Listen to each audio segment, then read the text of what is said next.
शपथ पत्र क्या है? किसी भी व्यक्ति द्वारा किसी भी काम को करने या ना करने के लिए की गई लिखित रूप से घोषणा को शपथ पत्र कहा जाता है।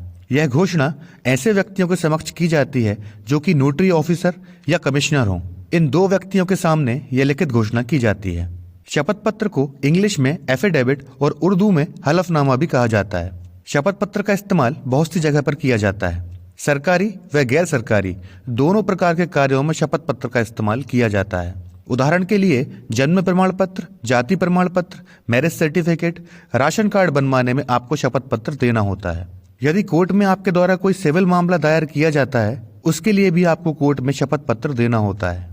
कोर्ट में जो शपथ पत्र दिया जाता है वह एक साधारण पेपर पर दिया जाता है, लेकिन वह शपथ पत्र भी नोटरी ऑफिसर द्वारा या कमिश्नर द्वारा अटेस्टेड करवाना होता है। शपथ पत्र में दी गई जानकारी या बयान गलत नहीं होने चाहिए, वह सत्य पर आधारित होने चाहिए। अगर शपथ पत्र में जानकारी सही नहीं है तो जिस काम के लिए शपथ पत्र दिया गया है, रजिस्टर्ड अथॉरिटी द्वारा वह काम खारिज या निरस्त कर दिया जाएगा। कॉलेज में एडमिशन लेते वक्त भी यदि कोई गैप होता है, उसके लिए भी कॉलेज में शपथ पत्र दिया जाता है। अब सवाल आता है कि शपथ पत्र कितने प्रकार के होते हैं, तो आपको बता दें कि शपथ पत्र 3 प्रकार के होते हैं। पहला, जब किसी सरकारी या गैर सरकारी संस्था के अंदर मैरिज सर्टिफिकेट या जन्म प्रमाण पत्र या जाति प्रमाण पत्र या मूल निवासी प्रमाण पत्र हम बनवाते हैं तो वहां शपथ पत्र का इस्तेमाल किया जाता है। या फिर किसी प्राइवेट ऑफिस में भी शपथ पत्र का इस्तेमाल किया जा सकता है। शपथ पत्र के अंदर जानकारी हमेशा सही व सत्य होनी चाहिए, नहीं तो जिस प्रमाण पत्र के लिए भी आपने आवेदन किया है वह खारिज कर दिया जाता है।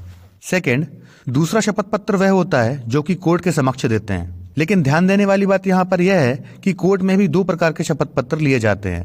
एक शपथ पत्र वह होता है जब कोई व्यक्ति मौखिक रूप से शपथ पूर्वक बयान करता है और वह बयान कोर्ट के समक्ष लिख कर देने होते हैं।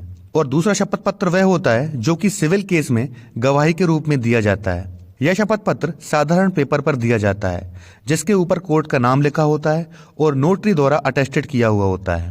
थर्ड, तीसरा शपथ पत्र वह होता है जो कि हाई कोर्ट या सुप्रीम कोर्ट के अंदर पिटीशन दायर करते समय दिया जाता है, जिसमें सभी तथ्य एवं जानकारी पूर्ण रूप से सही एवं सत्य होनी चाहिए। ऑथ एक्ट 1969 के तहत यह तय है कि जो भी बयान शपथ पत्र पर दिए जाएंगे बिल्कुल सत्य होने चाहिए। यदि कोर्ट के समक्ष किसी व्यक्ति द्वारा गलत शपथ पत्र दिया जाता है या झूठी जानकारी के द्वारा शपथ पत्र दिया जाता है और उस व्यक्ति को यह बात मालूम होते हुए भी वह कोर्ट में शपथ पत्र प्रस्तुत कर देता है, तो कोर्ट द्वारा उस व्यक्ति पर सीआरपीसी के सेक्शन 340 के अंतर्गत मुकदमा दायर करने के आदेश दिए जा सकते हैं और उस व्यक्ति को आईपीसी के सेक्शन 193 के अंतर्गत 7 साल तक की सजा हो सकती है। अब सवाल आता है कि शपथ पत्र कितने रुपए के स्टाम्प पर बनेगा।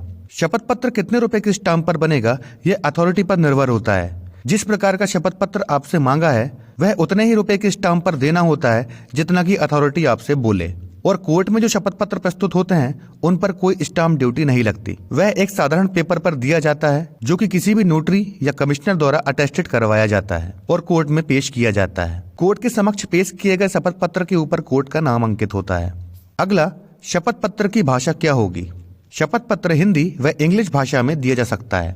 ज्यादातर निचली अदालतों में शपथ पत्र हिंदी भाषा में ही दिया जाता है, लेकिन हाई कोर्ट और सुप्रीम कोर्ट में शपथ पत्र इंग्लिश भाषा में ही दिया जाना कंपलसरी होता है। अगला, शपथ पत्र अटेस्टेड कैसे करवाएं और कहां करवाएं। शपथ पत्र अटेस्टेड करने की प्रक्रिया कुछ इस प्रकार होती है कि पहले आपको शपथ पत्र बनवाना होता है। उसके पश्चात अगर आपने किसी जन्म प्रमाण पत्र या मैरिज रजिस्ट्रेशन का शपथ पत्र बनवाया है तो वह 50 रुपए के स्टाम्प पर बनता है और उसको अटेस्टेड नोटरी अधिकारी द्वारा किया जा सकता है। और जो शपथ पत्र कोर्ट के समक्ष प्रस्तुत करना हो उस शपथ पत्र को ऑथ कमिश्नर, जिसे शपथ आयुक्त भी कहा जाता है, उसके द्वारा अटेस्टेड करवाया जा सकता है। कोर्ट में प्रस्तुत किए जाने वाले शपथ पत्र के लिए स्टाम्प पेपर की आवश्यकता नहीं होती। कोर्ट में प्रस्तुत होने वाले शपथ पत्र साधारण पेपर पर बनाए जाते हैं और उनके ऊपर कोर्ट का नाम अंकित होता है। तो यही था आज का हमारा टॉपिक। यदि अभी भी आपके मन में कुछ डाउट है तो आप कमेंट कर सकते हैं, हम पूरा प्रयास करेंगे कि आपकी हेल्प कर सकें। तो होप गाइस वीडियो आपको पसंद आया होगा। यदि पसंद आया हो तो चैनल को सब्सक्राइब कर लीजिए, क्योंकि ऐसी लॉ की वीडियोस हम आपके लिए लाते रहते हैं। तो मिलते हैं अगली वीडियो में। मैं एडवोकेट प्रियंक डेमोले आपसे विदा लेता हूँ। Thank you so much.